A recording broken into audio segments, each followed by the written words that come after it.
inkuru n'abandi badamu baravuga ngo umudamu, abadamu benshi ntago ari abadamu bose, ngo iyo ngo umudamu wamubikije ibanga cyangwa ukamubwira amabanga, ngo iyo mwanganye yewe we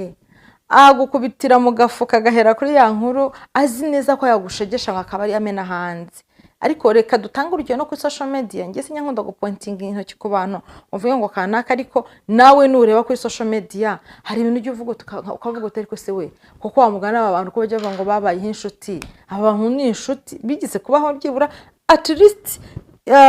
yamubereye inshuti byibura na 30%, aho umuntu avuga everything akaba nta kintu kimwe ashobora gusiga inyuma. Bega yaryaga gutya, yagendaga gutya, yakennye gutya, yambaye ubusa, urabizi, noneho ukabibwira abamuzi